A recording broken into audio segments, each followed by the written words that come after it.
இன்னும் ஒரு விஷயத்தை சொல்வார்கள் நபிகள் நாயகம். வயது முதிர்கிற போது நம்ம பிள்ளைங்கள் எல்லாம் தனித்தனியா போயிடுறாங்க, அவங்க வாழ்க்கை. இப்போ எனக்கு என்னுடைய இன்பம் என் துன்பம் அனைத்திலும் என் மனைவி நிற்க வேண்டும், என் மனைவியின் இன்பம் துன்பம் அனைத்திலும் நான் நிற்க வேண்டும். ரசூலுல்லாஹி ஸல்லல்லாஹு அலைஹி வஸல்லம் சொல்வாங்க, ஆயிஷா சக்கராத்து எவ்வளவு கஷ்டம், சக்கராத்து எவ்வளவு கஷ்டம், மௌத்து படுக்க அது வேதனை அதிகமா இருக்கும்.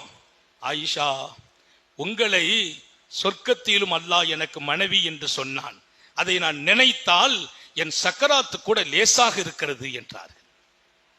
ஒரு மனைவியை மகிழ்ச்சி படுத்துகிற உச்சமான இடம்.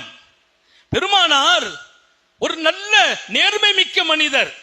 நிறைய பேர் நினைக்குவாங்க தப்பாக, அன்னலார் நினைத்தால் அல்லாஹ் எத்தனையோ இளமை பெண்களை நிக்கா செய்ய வச்சிருப்பான். இல்ல, பெருமானாரின் ஒவ்வொரு நிக்காவுக்கும் மிகப்பெரிய காரணம் இருக்கிறது. அந்த காரணங்களால் நிக்காக நடக்குது. ஆனால் மனைவிமார்களோடு ஒரு கணவன் எப்படி நடக்க வேண்டும்? தன் மரண படுக்கையிலும் மனைவியை சந்தோஷப்படுத்த வேண்டும். ஏன்? உனக்கு அல்லாஹ்வுடைய திருப்தி, அவன் நேசம், அவன் நெருக்கம் பள்ளிவாசல்ல மட்டும் கிடைக்கல, உங்க வீட்டுல சந்தோஷமா வாழ்வதிலும் கிடைக்கிறது. உன் வீட்டில் சந்தோஷமா வாழ்வதிலும் அல்லாஹ்வின் நெருக்கம் கிடைக்கிறது, நேசம் கிடைக்கிறது. நம்ம நினைச்சுக்கிட்டோம் அல்லாஹ் கிடைக்கணும்னா பள்ளிவாசல்ல உட்கார்ந்தா கிடைப்பான், தஸ்பீஹ் ஓதுனா கிடைப்பான் நினைக்கிறோம். தஸ்பீஹில் மாத்திரம் கிடைப்பதில்லை. குடும்பத்தை அழகாக சந்தோஷமாக ஒருவர் மற்றவரோடு நடப்பதோடும் அல்லாஹ்வே கிடைக்கிறான். இன்றைக்கு இதையெல்லாம் புரிந்து கொள்ளவில்லை. அப்துல்லா இப்னு ரவாஹா மனைவியோடு பேசிட்டு இருக்கிறாங்க. அந்த அம்மா அழுதாங்க. அப்துல்லா இப்னு ரவாஹா யார்? நபி பெருமானார் ஸல்லல்லாஹு அலைஹி வஸல்லத்தின் அருமை சஹாபி. மாநபி ஸல்லல்லாஹு அலைஹி வஸல்லம் அவர்களை தான் ரோல் மாடலாக எடுத்து வாழ்கிறார்கள் சஹாபாக்கள். அந்த அம்மா திடீர்னு அழுதாங்க. அவர் பார்க்கிறார், சத்தம் வருது, அழுக முனங்கள் எங்க என்று தேடுறாரு, யாரும் இல்லை. அவங்க மனைவி முணங்கி தேம்பி அழுகிறாங்க. அவர் கேட்டார், ஏம்மா அழுகிற? யார்ட்ட? மனைவிட்ட. லிமாதா தபுக்கி, ஏன் அழுகிறாய்? அந்த அம்மா சொல்லுச்சு, உங்களை பார்த்தேன், உங்கள் கண்களில் கண்ணீர் வடிந்தது. அவர் அழுதிருக்கிறார், கணவர் அழுதிருக்கிறார். உங்களை பார்த்தேன், நீங்க அழுதீர்கள். பக்கைத்து, நான் அழுதேன். ஏன் தெரியுமா? உங்களை ஃபலம்மா ரஅய்து தபுக்கி அபுக்கி, தங்களை பார்த்தேன், தாங்கள் கண்கள் கண்ணீர் வடித்தது, என்னால் தாங்க முடியவில்லை, நான் அழுதேன் என்றார்கள். அவர் ஆனந்தப்பட்டார். ஆஹா, எத்தனை அருமையான இதயம் உள்ள பெண்மணி. நான் அழுதேன் ஏதோ ஒரு காரணத்திற்காக, காரணமே இல்லை, என் மனைவி அழுகிறாள், ஏன்? நான் அழுதேன் என்பதற்காக. இப்படி வாழுங்கள் என்கிறேன். ஏன் தலாக் வரும்? ஏன் குலா வருகிறது? ஏன் கணவன் மனைவிக்கு மத்தியிலே பிரிவு வருகிறது? அன்பால் வாழுங்கள், அதிகாரத்தை கையில் எடுக்காதீர்கள். ஆணாதிக்கம் மிகைத்து போகிறது, ஆணாதிக்கம் மிகைக்கிறது. மனைவியை அடக்க நினைப்பவர்கள் நல்ல கணவன் அல்ல. அதே போல கணவனை மீற நினைப்பவள் நல்ல மனைவியும் அல்ல. கணவனின் அன்பில், கணவனின் பணிவிடையில், கணவனின் உபசரிப்பில் தான் உன் சொர்க்கம் என்றார்கள் நபிகள் நாயகம். நீ தொழுது சொர்க்கத்தை அடைகிறது இல்ல, உன் கணவனின் அன்பிலும், அவர் உபசரிப்பிலும், அவர் சந்தோஷத்திலும் உன் சொர்க்கத்தின் 8 கதவுகளும் திறந்திருக்கும்.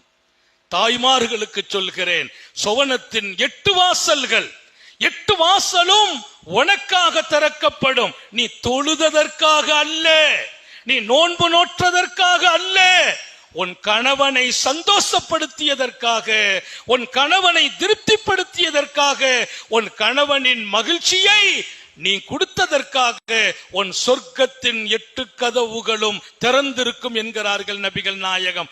ஆணுக்கு சொல்றாங்க, உன் மனைவியின் சந்தோஷத்தில் தான் என் சுன்னத்து ஹயாத் ஆகும். என்னை பார், என்னை பார் நபி பெருமானார். என் மனைவியர்களை போய் கேள், என் மனைவியர்களை கேள். நான் நல்ல கணவனாக வாழ்ந்திருக்கிறேன். வான ஹைருக்கும் லியாஹ்லி, என் மனைவியர்களுக்கு நான் நல்ல கணவன். நம்ம சொல்ல முடியும் நினைக்கிறீங்களா? சொல்ற அளவுக்கு வாழ்ந்திருக்கிறோமா? எதுக்கெடுத்தாலும் வீட்டுல கோவப்படுறது, நம்ம வீட்டுல வெளியில உள்ள பிரச்சனையை கொண்டு மனைவிட்ட கொட்டுறது, எங்காவது சங்கடம் வந்தா அந்த சங்கடத்தை வீட்டுல போய் பேசுறது.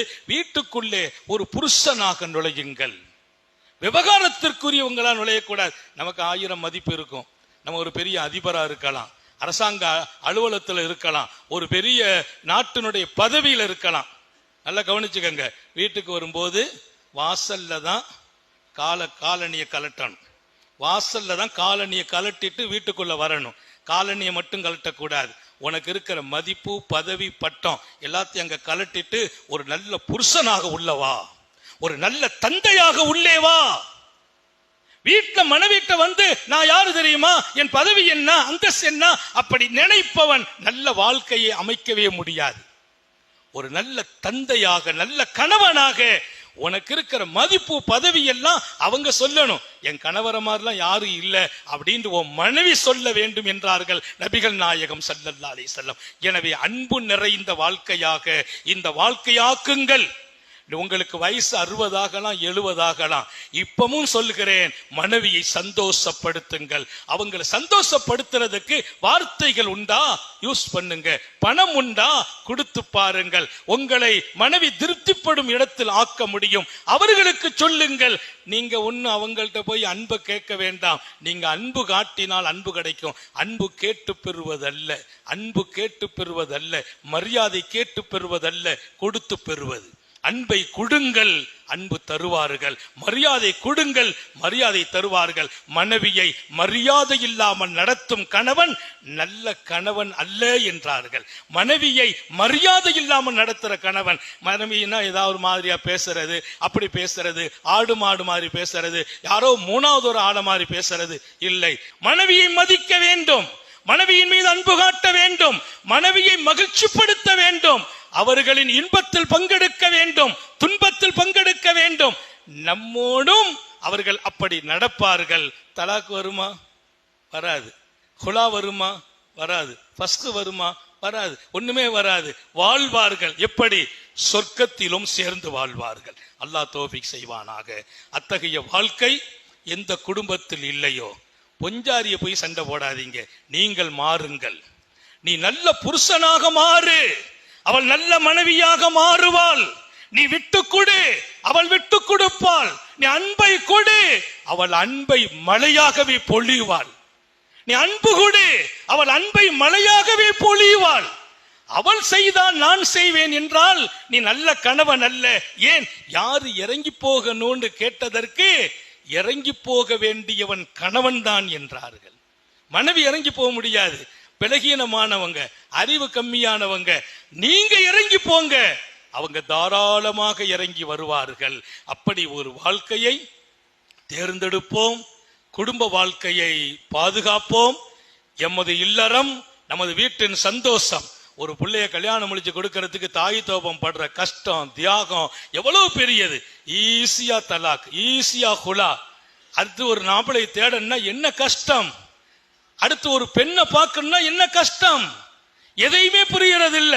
எடுத்த உடனே ஏன் அவ என்கிட்ட மதிக்கிறது இல்ல, மதிக்கிறது இல்ல, அதனால மொஞ்சாரி வேண்டியது இல்ல. நீ மதிச்சாயா? நீ மதிக்க மாட்டாய், அவள் மதிக்க வேண்டுமா? நடக்கவே நடக்காது. நீ மதித்தால் அவள் மதிப்பாள். இன்னொரு விஷயம் என்ன தெரியுமா? ஆணை விட பெண்ணுக்கு தான் பிடிவாதம் அதிகம்.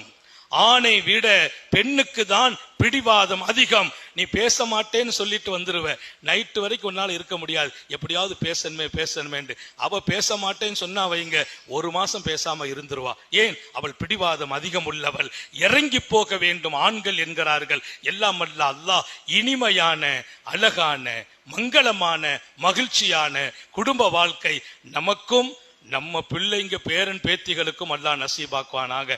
நமக்கு வயசு 50 ஆச்சு, 60 ஆச்சு, இப்பவும் நம்ம மனைவியை சந்தோஷப்படுத்தணும், மனைவி நம்மை சந்தோஷப்படுத்தணும். சக்கராத்து வரைக்கும் சந்தோஷம் நீடிக்கணும். கபூர்லையும் தொடரணும், சொர்க்கத்திலையும் தொடரணும். அதுதான் இல்லறம் என்கிறார்கள். அப்படியான ஒரு வாழ்க்கையில் அல்லாஹ் நம்மதையும் நம்முடைய அடுத்த தலைமுறைகளையும் இருக்க செய்வானாக.